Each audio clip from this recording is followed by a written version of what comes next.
Wangeelli kun yeroo gara biyya Wallaggaa dhufee namoonni wangeela kana dhaga'uudhaan sammuun isaanii banameera. Bara Atsee Haayile Sillaasee keessatti matsaafa isaantu ayyama kenna.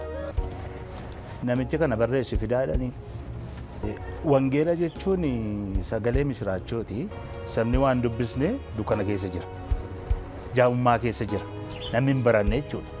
Lafa wangeelli ga'eedha kan jijjiirame. Lafa wangeelli hin geenye har'a utaanaanii jijjiirame guddaan.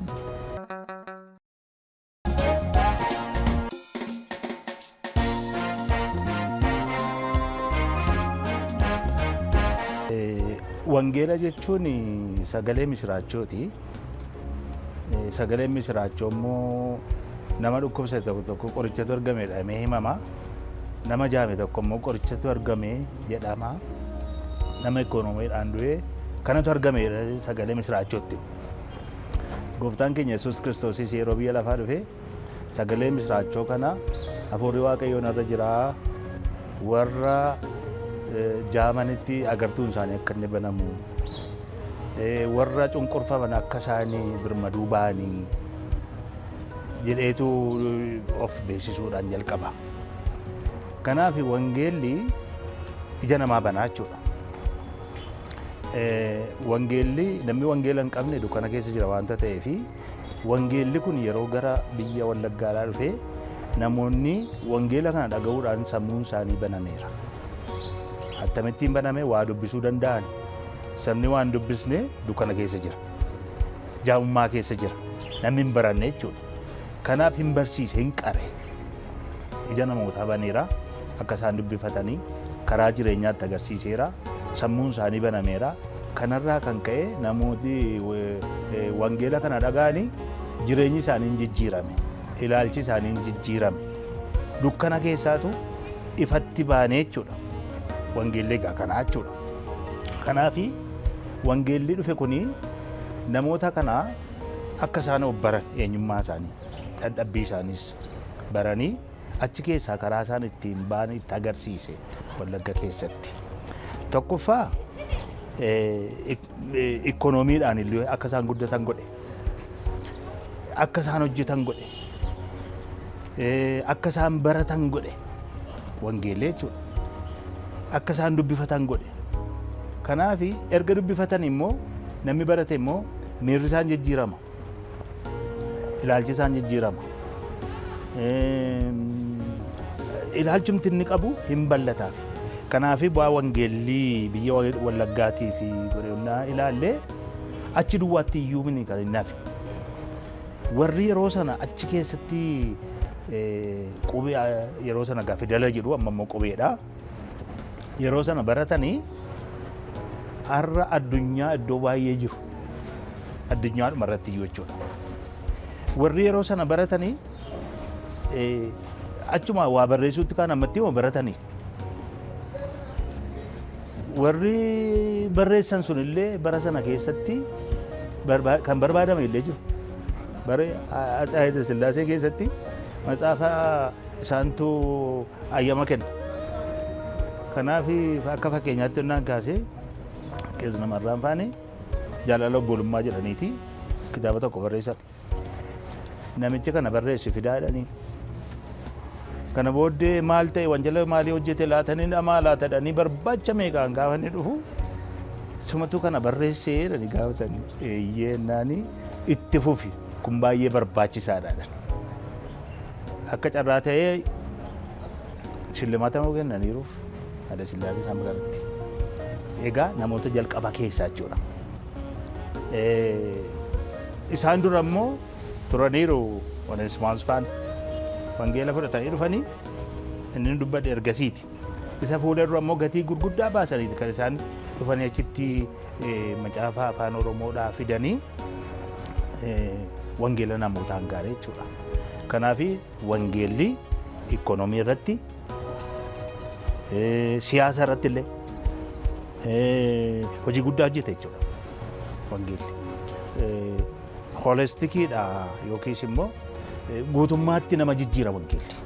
Lafa wangeelli ga'eedha kan jijjiirame. Lafa wangeelli hin geenye har'a utaanaanii jijjiirame guddaan. Duraan dursee paasterrattaa waaqayyo isaa eebbisa jechuun barbaadan. Maaliifi macaafa kana attamumattiinitu barreessuu danda'ani afaan Oromoo irraa afaan Amaariffaatti hiikuu danda'anii jedhee yeroon yaadu waaqayyo mul'ata tokko isaan keessa kaa'eera yaada paasterrattaa. Maaliifi afaan adda addaatiin yeroo barraa'u seenaan kuni tokkoffaa tatamsaasii wangeelaa attamittiinitu hojjetamaa ture. Isa jedhu istiraateejii ivaanjelizimiidhaa argachuu danda'u namoonni as keessatti. Inni lammaffaan barumsi hammam akka inni nama qaru argachuu danda'u. Kanaaf afaan adda addaatti yonnaa hiikame namoota tajaajilarra jiran waan ceephoon natti fakkaata. Tajaajilaan ammaa yoo kana naa laattan malee isa jedhu harkatti rukutu. Waaqayyo dhibooftuu waamu. Waaqayyo dhibooftuu waamu beektaa? Nama hojiitu nama sila hojjetutu wangeelattis nama hojii ta'a. Sila namni barumsa sin baratu nagada sin nagadu qonnaa sin qotu wangeelumaan lallaba jedhe eessa iyyuu hin ga'u. Maaliifi bu'aa irratti ijaarama ta'e waan yaaduuf. Kanaaf lubii namarraani hojii isaanii akkamittiin wangeelaa akka isaan lallaban namni kanarraa arge wangeelli akka itti lallabamuu hin danda'a jedhee naannoo isaatti tatamsaasa wangeelaa istiraateejii godhachuu danda'a. Kanammoo yoo afaan adda addaatti hiikame, yoo afaan Tigiriffaatti hiikame, yoo afaan Ingiliffaatti hiikame, yoo afaan Walaayittaa Kambaataatti hiikame baay'ee bu'aan isaa guddaadha hin tapana. Kanaaf barbaachisaadha hiikamuunsaa. Kana hubataniiru paasterrattaanii afaan Oromoo irraa gara afaan Amaaranyaatti hiikuun isaanii isaanumtiyyuu tatamsaasa wangeelaatiif keessa isaanii kakaaseera. Bu'aa keessa argataniiru. Namni argatan jedhanii barreessan jedhee tayyaadha isaanumtiyyuu. Asumaan waaqayyo isaan eebbisuu barbaada. Kitaabni kun seenaa waldaa kiristiyaanaa Wallaggaa Lixaarratti jalqabame dubbata. Namni immoo seenaa irraa bara. Seenaa sanarra dhaabatee ani maalan hojjedhe jedheetu akkamittiin hojjedha jedheetu yaada waanta ta'eefi namooti as keessatti caqasamanii seenaa nama tokkoo miti. Mandii irratti, Dambidolloo irratti, Aayira irratti, Boojii irratti, Laqamte irratti, Finfinnee irratti illee goodaa wangeelatti akkamittiin dhufee Addis Ababaa keessa akka inni gale lixarraa ka'ee akkamittiin akka inni dhufee as keessa jira. Kanammoo maaliifi nu barbaachise akkamittiinitu darbani abbootiin keenya. Nummoo maal akkamittiin hojjechuutti jirranne wal bira qabne ommadaallee dadhabbii keenya gara jabinaatti keessa jijjiirrachuudhaaf nu gargaara waanta ta'eefi tokkoffaa waldaan kiristiyaanaa akka seenaa waldaa kiristiyaanaatti seenaa waldaa kiristiyaanaa barsiisuu qabdi. Kanaaf qeesonni, paasteroonni, barsiisonni wangeelaa kana yonnaa argatanii guddaatti fayyadamu. Isa duwwaa immoo miti. Raabsuu isaatiif illee waldaan kiristiyaanaa iddoo guddaa laachuufii qabdi. Gatii guddaatu itti ba'e. Dadhabbii guddaatu itti ba'e. Phaawulos faan seenaa isaanii hojii ergamootaa keessatti caafame dhugaa isaa dubbachuudhaaf akkuma bara ergamootaatti addanatti kan caafametu jira as keessa.